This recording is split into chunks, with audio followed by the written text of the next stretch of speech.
这是两个截然不同的角色，但是其实是同一个人，等于说是递进的关系啊。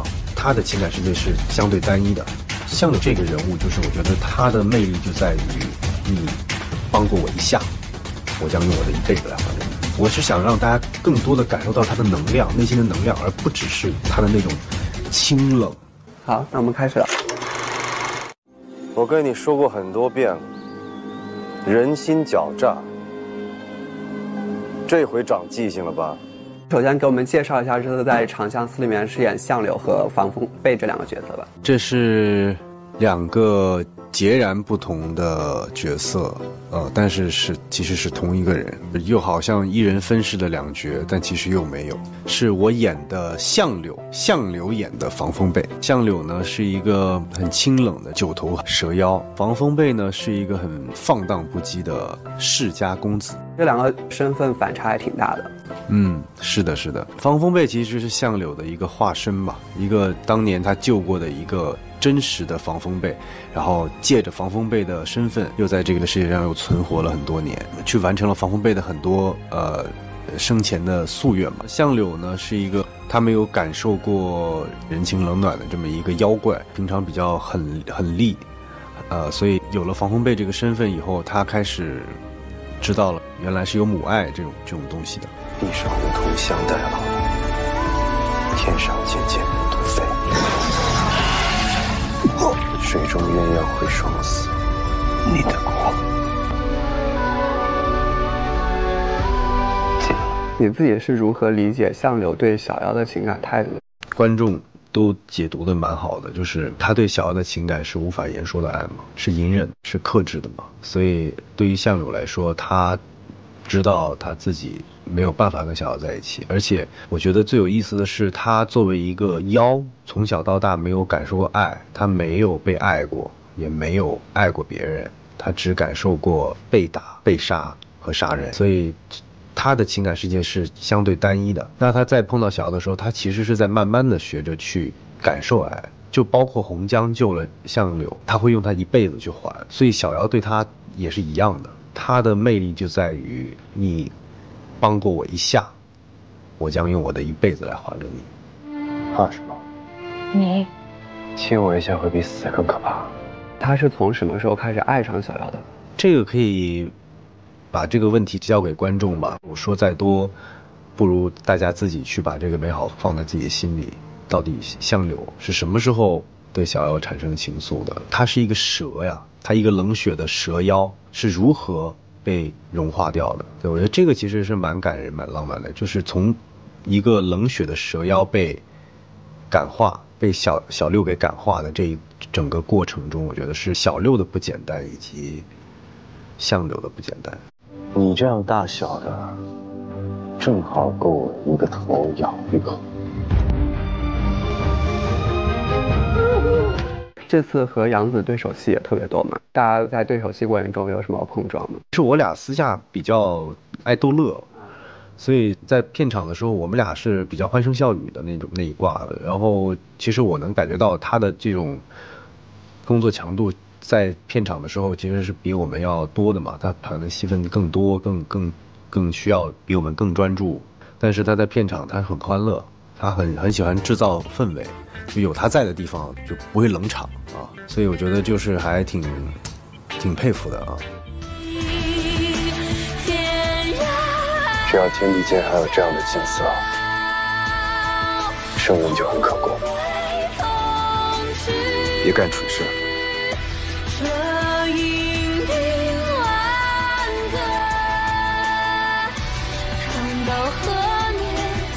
我想你记住。相柳他其实是那种外表很冰冷很毒，然后但是内心其实说实话是很脆弱的嘛。像这种反差感，作为演员来说是怎么去把握它呢？我觉得这个是对我来说前期最有挑战的一件事情，因为我们要呈现相柳是书本里面呈现出来的样子，他是一个冰冷的、清冷的这么一个人，他是脸上可能不能有太多表情的这样的一个比较板正、比较不食人间烟火，或者说是比较油盐不进的这么一个冷血的将军啊。但是在这过程中，我必须要把我看到他想象出来的样子，我脑海里面想象到的他的内心炙热，也要表达出来给观众看。如何在这么一副面具下，让大家透过这个面具看到他的内心，这个是我当时不停的在跟导演去探讨的一件事情。我说我不想演一个冰块，我不想演一个只会冷着脸的说话的人。我说如果这样的话，那我觉得我来演这个角色毫无意义。就在他面具之下，还要让大家感受到他的情绪。对，我是想让大家更多的感受到他的能量，内心的能量，而不只是他的那种清冷。我说清冷不等于冷酷吧，还是类似这种，就是它不是一块木头，对，它是一个无处、无时无刻都在传递自己情感，只是他不懂得表达，就克制的表达，其实是可能是不懂。我觉得他是不知道自己该怎么样，我再怎么样才是我在表达爱。我觉得他是在学着做人吧，啊，学着做人。对，简单的说啊，给我们分享一下当时杀青的时候的感受呢？就是觉得离他跟观众见面又近了一步，我还挺开心的。因为这个戏拍了很长时间，所以当时我还觉得挺开心的。就是虽然有不舍，但是呢，我觉得终于他又可以离观众更近一步，更期待让他和观众见面。对对对，我期待着他也跟我见面，因为戴上那个牙，那个相柳那个牙，他就会说话就会漏风。你像你这里怼了2个大牙齿，你怎么说话呢？就是我每次咬，其实大家看到的现在都是他真的是强忍下来的，就可能拍10条有个三条4条他都不行了，因为那个哈气在他脖子上都很痒。因为每次我一演一在那说台词，他就是躲。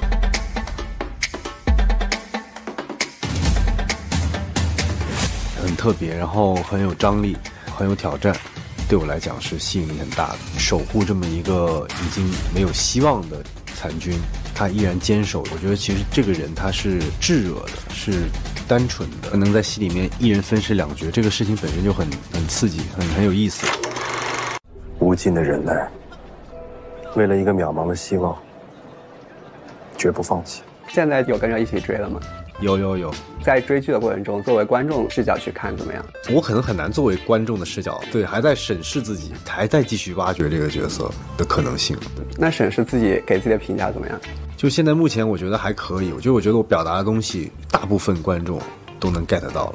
因为防风被，我有了一个母亲，她虽然病弱，但全爱子之心，让我知道了母子之情。看完剧本和了解完这个角色之后，最打动你的地方会是什么？特别吧，很特别，然后很有张力，然后很有挑战，对我来讲是吸引力很大的。其实他是一个很美强惨的角色嘛，就在演的时候有没有哪些地方很心疼他的感觉？我对他的这种身世我是很心疼的，就是他的成长过程，包括他后来为了一个陈荣的残军去守护这么一个已经没有希望的残军，他依然坚守，依然坚挺着。我觉得其实这个人他是炙热的，是单纯的，是天真的。我也给你2条路，要么你杀了我，要么我杀了你。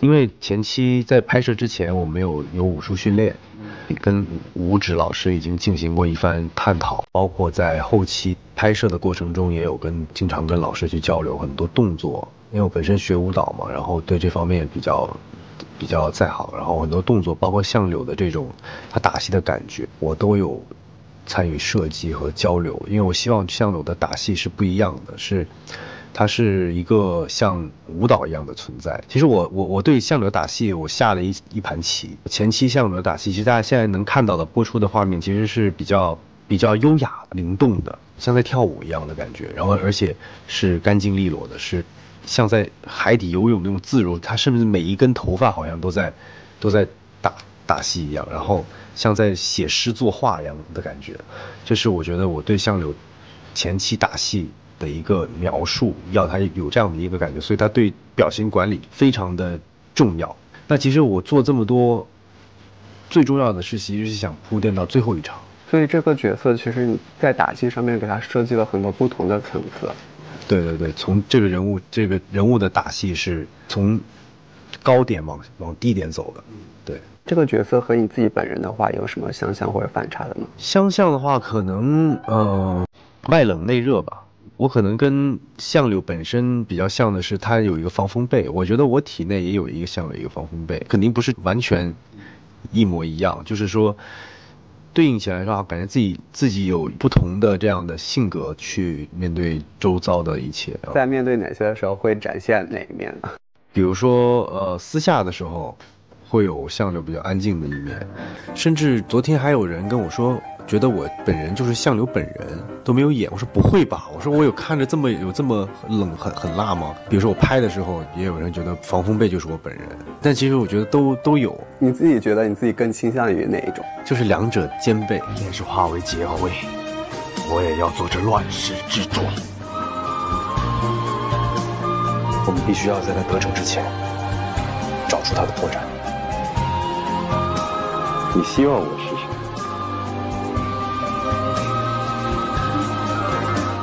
所以这和以往饰演过的角色是不是会有比较不一样的地方？当然，相当不一样。首先从造型上就很不一样，从来没有试过一头白发，然后他又不是全头的，从头到尾都一头白，他还有防风被的黑发，然后你又能在戏里面一人分饰两角，这个事情本身就很刺激，很有意思。更多的是我觉得这个角色他的那种内敛的表达吧，要用一张冰冷的脸，然后表达很多情绪，我觉得对我来说还是挺有挑战的吧。